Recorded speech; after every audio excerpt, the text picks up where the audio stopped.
All right, welcome to The Explainer. Today we're jumping into a book that honestly has probably changed more lives than any other personal finance book out there. Robert Kiyosaki's Rich Dad, Poor Dad.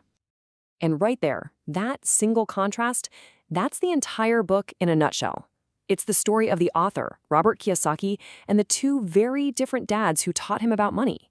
And we're not just talking about conflicting advice here. We're talking about two completely different realities, two different ways of looking at the world. So let's get into it. Who were these two dads? Well, Kiyosaki had two major father figures in his life.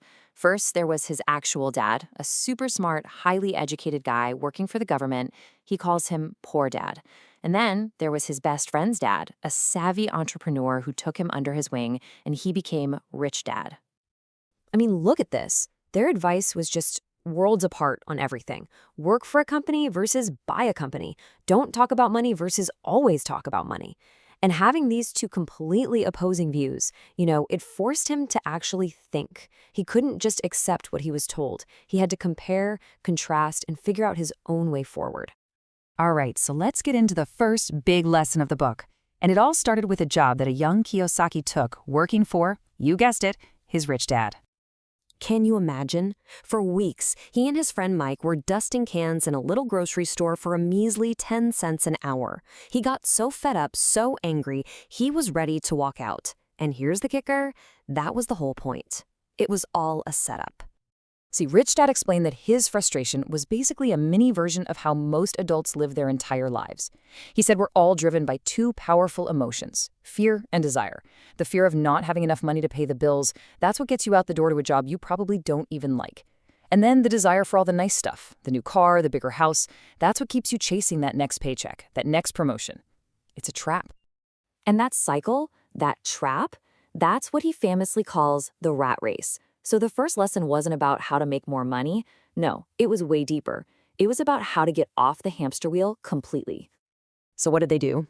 Instead of asking for a raise, they started their own business. It was brilliant, really. They gathered up a bunch of old, unwanted comic books, set up a little library in a basement, and charged other kids admission. But here's the genius part. They hired Mike's sister to be the librarian, so the business made money whether they were there or not. And that's it. That was the light bulb moment. They learned how to make money work for them, instead of the other way around.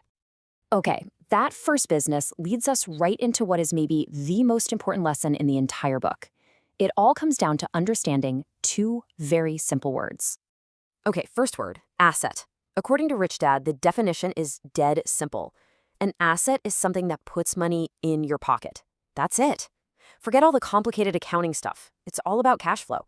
If it's making you money, it's an asset, period. And then there's the flip side, a liability. Just as simple. A liability is anything that takes money out of your pocket.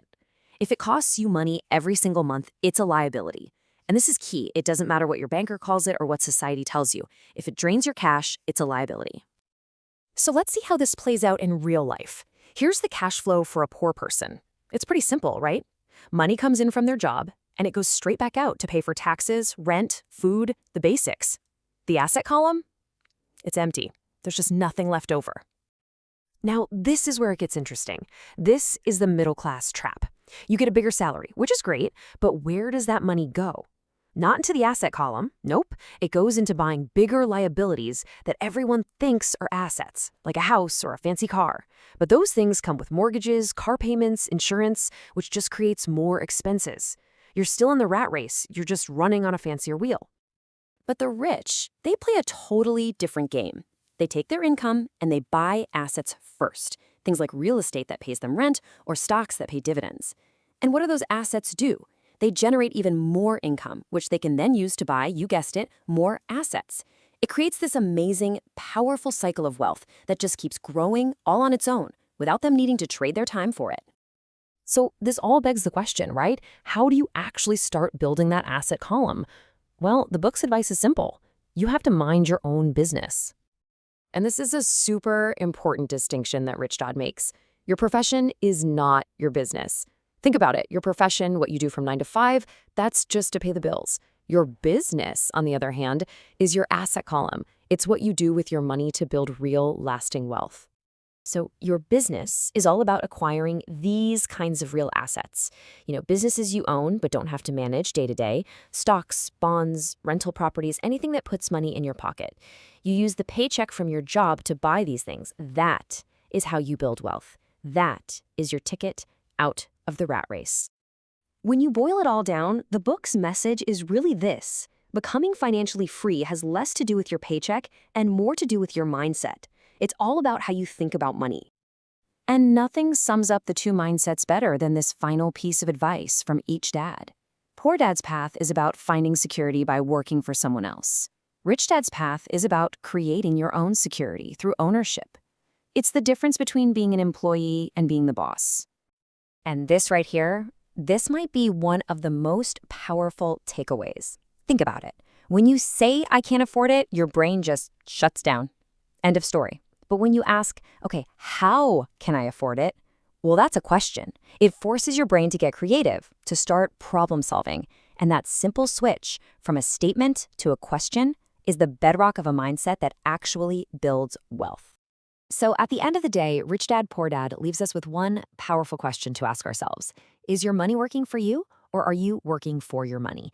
Answering that one honestly, well, that's the real first step towards financial freedom.